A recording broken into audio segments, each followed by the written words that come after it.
My sister didn't just pour a glass of vintage red wine down my ivory silk jumpsuit. She looked me dead in the eye and told the security guard that the industrial trash wasn't allowed to cry in front of the guests. Brianna stood there, glowing in the center of her $450,000 wedding spotlight, while the red stains soaked into my skin. I didn't scream. I didn't even blink. I just looked past her shoulder and saw my husband Matthew's black SUV pulling into the valet. In exactly 60 seconds, my family's entire world was going to go up in flames. Have you ever felt like the invisible one in your own family? Let me know your story down in the comments. Drop a comment and let me know where you're listening from and what time it is for you right now. I'd love to know who is part of our community. I didn't let a single tear fall. Crying is for people who have lost their leverage, and I was just getting started. As the laughter of the guests echoed behind me, I turned my back on the glittering ballroom and walked toward the technical hallway. The air was cooler here, smelling of salt spray and industrial air filters. I could feel the wine-soaked silk clinging to my chest like a cold, wet hand, but my mind was a clean ledger. I pulled my tablet from its hidden charging dock near the ocean view glass. My parents always thought this was just for menial logs and port maintenance. They never bothered to look at the encryption or the accounts it accessed. To them, I was just the daughter who understood pipes and logistics, while Brianna understood luxury. They were about to learn that logistics is just another word for power. I opened the financial portal. There it was. The $65,000 anonymous vendor credit I had quietly authorized to keep this whole charade from collapsing. A month ago, my father Michael had called me, sounding like a man drowning in his own vanity. He didn't ask if I was okay. He didn't ask how my career was going. He just told me the venue was threatening to pull the plug because Brianna's vision had exceeded the groom Tyler's bank account. Tyler spent money like it was water, but I knew the truth. I knew through the industry grapevine that his firm was conducting a massive audit because someone had been skimming the logistics fund. I sent the money anyway. I told myself it was a one-time subscription to Family Peace. I was footing the bill for a sister who hated me and parents who were embarrassed by me. I stared at the cancel authorization button. My finger didn't shake. I wasn't having a breakdown. I was doing a cost-benefit analysis. The cost of remaining in this family was my dignity, and the benefits had reached absolute zero. I hit confirm. In the digital world, $65,000 disappeared in a millisecond. The transaction was rescinded. The venue's automated system would receive the notification within minutes. The catering staff, the florist, the live orchestra, they were all about to realize that the bank had just bounced. I leaned my head against the cold glass, watching the waves crash against the Newport rocks. My father Michael and my mother Sarah believed love was a contract where I provided the resources, and they provided the disdain. But I had just canceled the subscription. I rubbed my eyes, trying to summon even a flicker of regret, but there was only a clinical clarity. This wasn't a family drama anymore. It was an accounting error, and I was the one correcting the books. Outside, Matthew's SUV came to a stop. He stepped out, looking like the owner of the world in a tailored charcoal suit. Brianna and my parents thought he was just a dock worker, someone who should wipe the grease off his hands before touching a rug. They had no idea that Matthew didn't just work at the port. He owned Crestwood Industries. He owned the land, the patents, and the very supply chains they relied on to stay afloat. I looked at the wine stain on my jumpsuit. It was a red line drawn in the sand. I wasn't the shadow daughter anymore. I was the person holding the pen, and I was about to rewrite their entire reality. I stood in that sterile, white technical corridor, the cold air from the harbor vents chilling the wine against my skin. I looked at my reflection in the glass, not as a daughter, but as a port engineer evaluating a failing structure. For 27 years, I'd been the silent investor in my family's version of reality. I was the portfolio manager for their egos, the one who made sure the logistics contract stayed valid and the shipping lanes stayed open, while Brianna was the luxury brand they showed off to the world. While my parents, Sarah and Michael, were busy investing $450,000 into the myth of Brianna's perfection, I was the one quietly managing the ledger of our survival. I kept wondering, what did I ever do wrong? Why was my sister's vanity worth a fortune, while my technical expertise was treated like a source of embarrassment. For years, I had lived in a prison without bars. This was the invisible chain of a survivor, a psychological enclosure built on the lie that if I just worked a little harder, if I just saved one more logistics deal, or bridged one more $65,000 gap, they would finally see me. My parents had spent 2 decades treating my compliance as a given, a standard operating procedure they didn't have to pay for. I was a survivor, but my survival mechanism had become a cage. I remembered my college graduation. I had finished at the top of my class in infrastructure engineering. Michael and Sarah stayed for exactly 15 minutes of the ceremony, before leaving to attend a minor marketing award Brianna was receiving at a local country club. They told me I was self-sufficient and didn't need the applause. What they really meant was that I was a tool they could leave on the shelf until they needed something fixed. I didn't realize it then, but my compassion had been a luxury they'd overdraft for years. I had been the silent stabilizer, the one who navigated the complex supply chains of our family business to keep us from bankruptcy, while they used the profits to fund Brianna's designer life. When I met Matthew at a cargo handling convention, he was the first person to look at me and see the architect, not just the labor. He saw the way my mind mapped out efficiencies and the way I guarded my integrity. He told me back then that I was a phase, not a future, to them, and I hated him for it. I believed my family just needed more time to recognize me. But Matthew was right. He had watched me footnote my own life for 3 years of our marriage, waiting for a breakthrough that was never coming. He had wanted me to walk away a long time ago. He always said, "Alexis, if they don't love you when you're the one in the trenches, they don't deserve you when you're the one owning the battlefield." I had resisted, clinging to the hope that blood meant more than a balance sheet.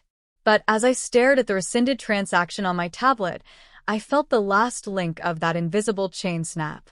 The debt was settled. I didn't owe them my silence anymore. I didn't owe them my resources. All I had left was a wine-stained jumpsuit and a lethal amount of data. This wasn't a breakdown. This was accounting. The heavy steel doors of the technical corridor hissed open, and the scent of expensive lilies and bottled entitlement filled the small space. Brianna swept in, her ivory train catching on a piece of loose wiring near the cooling vents. My mother, Sarah, followed close behind, her face set in that mask of sharp, professional disappointment she had spent 27 years perfecting. I didn't look up from my tablet. I didn't need to. I knew exactly what they wanted. They wanted me to be invisible again. "What are you doing back here, Alexis?" "You are blocking the service path for the catering staff," Brianna snapped, her voice high and brittle. She looked at my wine-stained jumpsuit with a mixture of disgust and satisfaction. "Honestly, you look like a mess. You are lucky we even let you stay on the grounds. And where is that husband of yours?" "My father said he saw him pulling into the valet. Tell him to stay in the car." I finally looked at her. My sister. The woman whose vision of a perfect life I had just finished bankrolling for $65,000. "Matthew is coming inside," I said. My voice was as cold as the ocean air outside. Sarah stepped forward, her heels clicking aggressively on the industrial floor. "No, he is not. We have the chief executive officer of the shipping conglomerate in that ballroom. We cannot have a dock loader, smelling like diesel and salt, embarrassing us during the toasts. You know how Matthew is. He has no sense of decorum. Just tell him to wait." I watched them, and for a moment, I saw the mechanics of our family clearly. This was the trap of cruel normalization. They weren't even trying to be mean. They genuinely believed that my purpose was to be the floor they walked on, to keep their shoes clean. This was a psychological cycle where they had decided I was the designated giver, and they were the entitled takers. They had spent decades convincing themselves that exploiting me wasn't abuse, it was just family dynamics. To them, my silence was consent, and my talent was a communal resource for their vanity. They had built their perfect image on the foundation of my invisible labor, and they genuinely believed I should be grateful for the privilege of holding them up. "You are being incredibly selfish, Alexis," Sarah continued, her tone shifting to a hissed warning. "This is Brianna's big night. Her future depends on these connections. If you don't go back out there, Apologize to the guests for your little scene on the terrace, and act like a sister who values our legacy. I will have your father Michael remove you from the inheritance tonight. You will have nothing. Do you understand? Absolutely nothing. I felt the last bit of warmth leave my chest. They were threatening to strike me from a legacy that was currently being sustained by my own patents and my own logistics contracts. They were threatening to lock me out of a house that was only standing because I had quietly paid the property taxes for 3 years straight. Legacy is a very heavy word for a family with a hollow bank account, I whispered. I didn't wait for her response. I hit the final confirmation button on my tablet, watching the loading bar reach 100%. The lights in the corridor flickered for a second as the venue's system processed the payment rescission. I turned and walked toward the ballroom. It was time for the toasts, and I wasn't going to miss a single second. The technical hallway doors hissed open again, but the man who stepped through wasn't the dock loader my mother had so vividly imagined. Matthew looked like the owner of the Skyline, standing there in a charcoal wool suit that cost more than Brianna's entire engagement party. He didn't have grease under his fingernails. He had the calm, lethal precision of a man who dealt in global assets, and he was holding the only thing Michael and Sarah actually feared, the truth. Sarah gasped, her hand flying to her throat as she looked from Matthew's tailored sleeves to his expensive watch, the sheer weight of her own miscalculation finally beginning to dawn on her. Brianna, ever the narcissist, just looked annoyed that someone else was commanding the room's attention, shouting that Matthew needed to leave before he ruined the aesthetic of the pavilion. Matthew ignored them both. He walked straight to me, his eyes checking the red wine stain on my ivory silk with a cold, simmering intensity that made the air in the corridor feel thin. He didn't ask if I was okay. He knew I was done being the victim. Instead, he handed me a heavy leather folder embossed with the Crestwood Industries logo. This was the final audit, the one that had been finalized while we were sitting in the driveway. I had been the silent investor in their version of family for years, but Matthew was the auditor who had just discovered the fraud.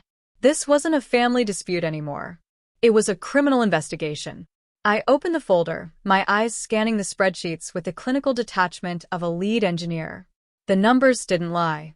Michael and Sarah believed their future was secure because Tyler, their golden groom, had supposedly landed a massive contract with a shipping conglomerate. But the audit revealed a different story. Tyler hadn't landed a contract. He had committed a felony. He had forged my signature to authorize a series of transfers, totaling $120,000 from the family's logistics fund. He didn't use it for business infrastructure. He used it to cover a mounting pile of gambling debts at offshore casinos. My parents had spent 27 years telling me I was the burden, yet the man they were welcoming into the family was literally robbing me blind to pay for his own failures. Michael stepped out into the hallway then, looking from Matthew to the folder in my hand with a desperate, shaky smile. He tried to tell Matthew that we were all family and that there was no need for paperwork at a wedding. He actually had the nerve to suggest that whatever Tyler had done could be handled privately, as long as Brianna's big night stayed perfect. I looked at my father and felt nothing. No anger, no sadness, just the finality of a closed account. My compassion had been a luxury they had overdrafted for decades, and they still thought they could ask for more credit. Tyler didn't just borrow money, Michael, I said, my voice sounding like steel on glass. He stole it. He used my name to commit fraud because he thought I was too quiet to ever look at the books. He thought I was the industrial trash you could keep in the technical corridors, while he spent my hard-earned capital on his addictions. Brianna started to scream that I was lying, that her Tyler was a success, but Matthew stepped between us. He told them that the chief executive officer of the conglomerate was already waiting in the ballroom, not for a wedding, but for a merger that was about to be canceled. We had the evidence, we had the rescission, and we were walking into that ballroom to close the accounts once and for all. The ballroom was a sea of false smiles and expensive fabric, a monument to a future my family hadn't even paid for. We stepped through the double doors just as Tyler was raising his glass, giving a toast about high society connections and the inevitable rise of his career. The room went silent.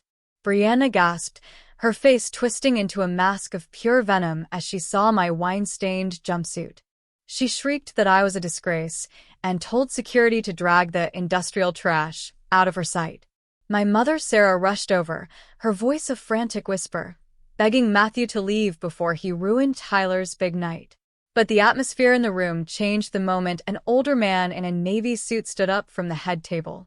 It was the chief executive officer of the shipping conglomerate, the man Tyler had been desperately trying to impress all year. He didn't look at Tyler. He looked at my husband with an expression of pure shock. "Matthew? Matthew Vance?" he asked, his voice echoing through the silent hall. He explained to the stunned room that he had been calling Matthew's office for a week, trying to finalize the infrastructure deal that kept his own conglomerate afloat. He didn't know Matthew was attending a wedding. He knew Matthew as the silent titan who owned the very ports their ships relied on. You could actually hear the oxygen leave Tyler's lungs. The groom stepped forward, sweating through his expensive tuxedo, stammering that there must be a massive misunderstanding. He looked at me, his eyes pleading, calling me sister for the first time in years. I stepped forward, the red wine still dripping from my hem, and told him the truth. I told the room that the $65,000 credit that had saved this wedding didn't come from a vendor discount, but from my own pocket. I revealed that the research papers Tyler had used to secure his promotion bid were written by me. In the labs, they all mocked. The chief executive officer's eyebrows shot up as he turned to Tyler, demanding to know why he had claimed my work was his own. Matthew didn't give him time to lie. He stepped forward and handed the folder to the chief executive officer, explaining that it wasn't just plagiarism, it was theft. He detailed how Tyler had forged my signature to skim $120,000 from the Family Logistics Fund to pay off offshore gambling debts. Brianna screamed that it was a lie, that her husband was a success, but the weight of the audit was undeniable. Matthew looked at my father, Michael, and told him that family sits together at the table. They don't put their daughter in the mud. He announced that he was taking his business elsewhere and that Tyler shouldn't bother coming into the office on Monday. As we turned to walk out, the music stopped. I heard the head caterer announcing to the room that the final payment had been voided by the donor. Without the $65,000 I had rescinded, the contract was null. The lights literally dimmed on Brianna's $450,000 stage as we reached the valet. This wasn't just a scene, it was a total liquidation of their lies. The silence in my glass-walled study was the most expensive thing I owned. It wasn't the view of the private lake or the state-of-the-art port monitoring systems glowing on my screens. It was the absolute absence of their noise. For years, my mind had been a frantic switchboard of their demands and my own desperate attempts to stabilize their collapsing world. Now, the ledger was balanced. Everything stayed quiet for days, until Sarah and Michael showed up at the gate. They didn't ring the bell. They just stood there until my security team radioed me. They weren't there to apologize for the wine, or the mud, or the 27 years they spent treating me like an industrial byproduct. They were there with a bill. Since I had ruined Brianna's life, my mother said, looking at my home with greedy eyes, the least I could do was pay off the debt Tyler left them with. She told me that Tyler's legal fees and the defaulted wedding contracts were our responsibility now. If I didn't write a check to cover the $120,000 he had stolen, plus the wedding damages, she threatened to go to the press. She wanted to tell the world that Matthew Vance was a cold-hearted mogul who destroyed his own family for sport. I looked at her, and I realized I didn't feel anger anymore. I just felt a profound sense of recognition. Their status had always been a facade, a performance of power that existed only as long as the money did. This was the illusion of the empty wallet. Their authority was a costume they had rented with my resources. When the bank account emptied, their character evaporated because there was never anything solid underneath. They weren't shocked by their own cruelty. They were only shocked that I had stopped paying the subscription fee for it. "Go ahead, Mom," I said, my voice sounding as clinical as a terminal report. "Call them. But before you do, you should know that I recorded the entire wine incident in the technical hallway. The security cameras Matthew owns at that venue caught every calculated stumble and every word Brianna hissed. If you go to the press, the world won't see a cold mogul. They'll see a mother, who watched her daughter get assaulted and then asked for a check. She turned a shade of pale I had never seen before and left without another word. I haven't heard from them since. The fallout for the rest of them was swift and documented. Brianna and Tyler are living in my parents' basement now, the perfect life, reduced to a shared room in a house they can barely afford to heat. Tyler is facing a private lawsuit for the embezzlement, and I heard Brianna is selling her designer wedding gifts on the internet just to pay for his retainer. As for Matthew and me, we are back where we belong. We are back in the infrastructure, back in the logistics of building things that actually last. I used the recovered $65,000 and the interest from Tyler's restitution to establish the Shoreline Foundation for Independent Engineers. It's a fund for the quiet people, the researchers, and the builders who are tired of being the floor for someone else's ego. I opened my old family ledger one last time. I looked at the numbers, the years of overlooked labor, and the cost of my own silence. Then I hit delete. At the end of the day, you can't grow anything beautiful in a place built on lies. Real legacy isn't something you inherit through blood.